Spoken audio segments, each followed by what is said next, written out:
तो आज हम देखेंगे कि अगर हम लोग के पास एक लीनियर इक्वेशन हो इन टू वेरिएबल्स जैसे कि एक्स और वाई में, तो हम लोग उसको कोऑर्डिनेट एक्सिस पर कैसे प्लॉट करेंगे, यानी कि वो कौन सी लाइन होगी, कैसे उसको रिप्रेजेंट करेंगे जो कि उस इक्वेशन को सेटिस्फाई करेगी। ठीक है, तो कोई भी लाइन को ड्रॉ करने के लिए हम लोग को दो पॉइंट्स की ज़रूरत होती है, और इन लीनियर इक्वेशन से जो कि दो वेरिएबल्स एक्स और वाई से मिलकर बने हैं, लाइन या तो ग्राफ के सेंटर ये जो ओरिजिन होता है 0,0 उससे पास करेगी, किसी भी एक्सिस को इंटरसेक्ट नहीं करेगी, या तो वो दोनों एक्सिस को इंटरसेक्ट करेगी। तो ठीक है, तो जैसे कि यहाँ पर दिया हुआ है 2x + 3y = 6 है, तो हम लोग क्या करेंगे कि हम लोग दो पॉइंट्स फाइंड करने का कोशिश करते हैं।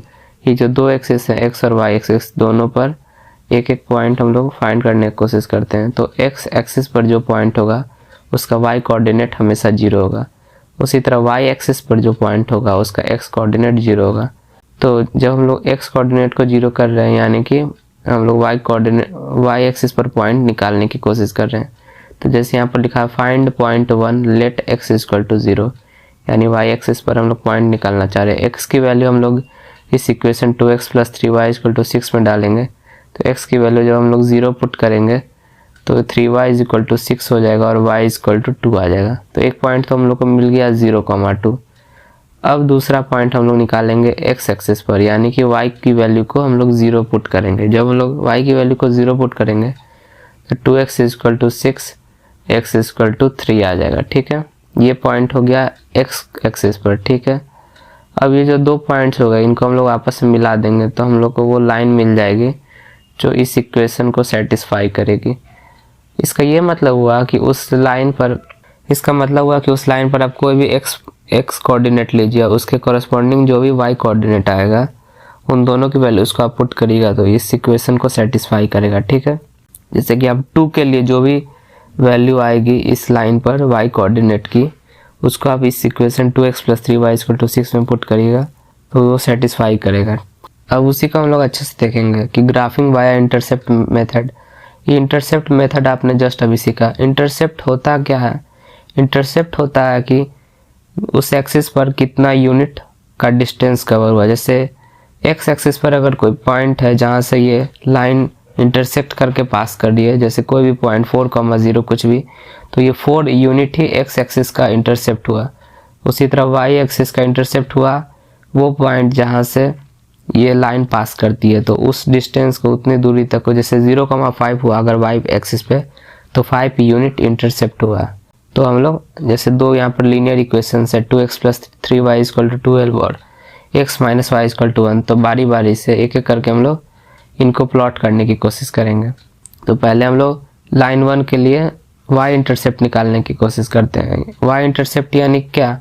y एक्सिस पर पॉइंट कहाँ बनेगा, कितना डिस्टेंस पे है। तो हम लोग उसके लिए y एक्सिस के लिए हमेशा x कोऑर्डिनेट को 0 मतलब पुट करेंगे। तो लिखा है set x = 0 for y coordinate. जैसे हम लोग x की वैल्यू को 0 पुट करते हैं इस इक्वेशन 2x + 3y = 12 में, तो यह हो जाता है 3y = 12, y = 4, यानी कि ये पॉइंट मिलता है 0,4 हम लोग को y एक्सिस पर।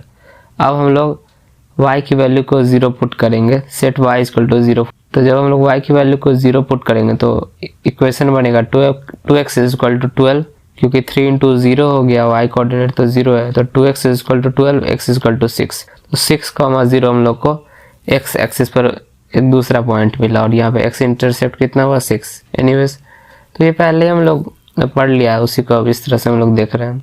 तो जब हम लोग को दो पॉइंट्स मिल गए, एक पॉइंट मिल गया x एक्सिस पर और एक पॉइंट मिल गया y एक्सिस पर, तो हम लोगों ने उन दोनों को मिला दिया और हम लोगों ने इस लाइन को प्लॉट कर दिया। ठीक है, उसी तरह हम लोग जो ये x - y = 1 लाइन है इसको भी प्लॉट करने की कोशिश करेंगे। तो वही करना होगा आपको, y एक्सिस पर ये पॉइंट कहाँ बनेगा ये निकालने के लिए x को 0 पुट करिए, सेट x = 0। तो जब आप x को 0 पुट करेंगे तो y की वैल्यू आ जाती है -1, तो पॉइंट। उसी तरह x इंटरसेप्ट निकालने के लिए आप y की वैल्यू को 0 पुट करिएगा तो x - 0 = 1, तो x का वैल्यू आता है 1, तो पॉइंट हो जाता है 1,0। अब इसको भी इन दो पॉइंट्स को मिला दीजिए और आगे लाइन को एक्सटेंड करिएगा तो ये ब्लू वाली लाइन को क्रॉस करता है एक पॉइंट पर, जिस पॉइंट पर ये इंटरसेक्ट करता है उसको आप ग्राफ से यहाँ पर देख सकते हैं। ये पॉइंट है 3,2। एक्चुअली ये दोनों लीनियर इक्वेशंस 2x + 3y = 12 और x - y = 1 का सॉल्यूशन है। जब आप इसको अलजेब्रिक मेथड से, जो कि आप या तो पढ़े होंगे या आगे पढ़ेंगे एलिमिनेशन या सब्स्टिट्यूशन मेथड से, जैसे भी जब आप इन दोनों इक्वेशंस को सॉल्व करिएगा तो आपको ये पॉइंट मिल जाएगा 3,2। ये 3,2 एक यूनिक पॉइंट है जो कि इन दोनों लाइंस को सेटिस्फाई कर रहा है। जैसे x - y में अगर हम लोग 3 और 2 को पुट करें तो 3 - 2 = 1 हो जाता है।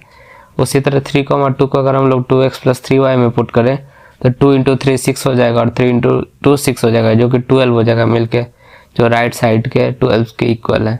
तो ये 3,2 इसका सॉल्यूशन है। वही पॉइंट ऑफ इंटरसेक्शन उसी को कहते हैं जो कि उन दो पेयर ऑफ लीनियर इक्वेशंस का सॉल्यूशन हो, और वो लीनियर इक्वेशंस 2 वेरिएबल्स में होती हैं, ठीक है। और ऐसा कुछ नहीं है, जैसे हम लोगों ने यहाँ पर इंटरसेप्ट का यूज किया, यानी कि हम लोगों ने उन पॉइंट्स को फाइंड करने का कोशिश किया, उन पॉइंट्स को हम लोगों ने फाइंड करने का कोशिश किया जो कि x एक्सिस या y एक्सिस पर थी। पर आप किसी भी तीसरे पॉइंट को फाइंड करने की कोशिश कर सकते हैं अपना लाइन ड्रॉ करने के लिए। जैसे कि आपको ज़रूरी नहीं है कि आप हमेशा सेट x = 0 पुट करें, आप x की कोई भी वैल्यू अपने मन से मतलब सपोज कर सकते हैं और आप कोरस्पॉन्डिंग y की वैल्यू निकाल सकते हैं। जैसे आप x = 2 भी रख सकते हैं और फिर आप ट्राई कर सकते हैं कि y की वैल्यू क्या आएगी। तो वैसे तो यहाँ पर 3y = 8 आ जाएगा। तो आप x की कोई भी वैल्यू को ट्राई कर सकते हैं, y की वैल्यू कोई भी वैल्यू को आप ट्राई कर सकते हैं। हम लोग बस इंटरसेप्ट का यूज़ इसलिए करते हैं क्योंकि वो एक ज़्यादा इजी और प्रिडिक्टेबल वे होता है, क्योंकि जब भी आप x = 0 पुट करते हैं तो कैलकुलेशन आसान हो जाती है, या y = 0 पुट करें तो, ठीक है। जैसे इस क्वेश्चन में आप देखिएगा कि एक लाइन तो सेंटर से ही पास करेगी, x - 2y = 0। यहाँ पर दो लीनियर इक्वेशंस x - 2y = 0 और 3x + 4y = 20। तो यहाँ पर कोई भी कांस्टेंट टर्म नहीं है, यहाँ पर x - 2y में कोई भी कांस्टेंट टर्म नहीं है, एक जीरो है। तो वो नॉन जीरो कांस्टेंट टर्म हम लोग चाहते हैं, जैसे 1 2 कोई नंबर होना चाहिए। तो ये जो x - 2y यहाँ पर आप देख सकते हैं कि सेंटर से पास करेगी। जैसे कि हम लोग अगर x की वैल्यू को 0 पुट करते हैं तो y की वैल्यू भी आ जाएगी 0, यानी 0,0 ओरिजिन से पास करेगा। अब x की वैल्यू को हम लोग 4 पुट करेंगे तो y की वैल्यू आ जाती है 2। तो नेक्स्ट पॉइंट क्या हो गया, 4,2। आप x की वैल्यू को 4 ही नहीं कुछ भी पुट कर सकते हैं। 6 अगर पुट करिएगा x की वैल्यू को तो y की वैल्यू आ जाएगी 3। तो पॉइंट क्या हो जाएगा, 6,3, ठीक है। तो पॉइंट आ जाएगा 6,3। तो आप x या y की किसी भी वैल्यू को पुट कर सकते हैं। दूसरे केसेस में हम लोग सिर्फ इंटरसेप्ट यानी 0 इसलिए पुट करते थे x या y की वैल्यू को, ताकि कैलकुलेशन ईजी हो और हम लोग को दोनों एक्सिस पर एक एक पॉइंट मिल जाए, जिससे कि लाइन ड्रॉ करना आसान हो जाता है।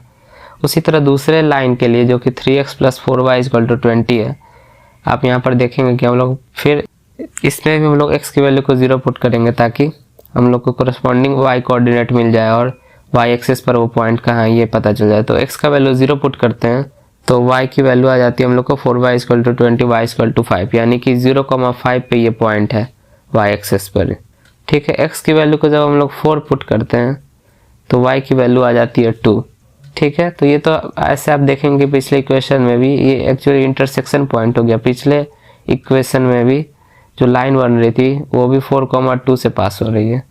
आप यहाँ पर x = 4 जरूरी नहीं था, आप कोई भी पॉइंट 5 भी चूज कर सकते थे, लेकिन चूंकि यहाँ पर फिर हम लोग को इंटरसेक्शन दिखाना था। लेकिन आप अगर 5 भी चूज करते तो भी हम लोग इसको सॉल्व कर सकते थे, बस तब ये फ्रैक्शन में कोई वैल्यू आती। इसी तरह से एक बार फिर से आप यहाँ पर y कोऑर्डिनेट 0 करने का कोशिश कर सकते थे ताकि x एक्सिस पर हम लोग को पॉइंट मिल सके।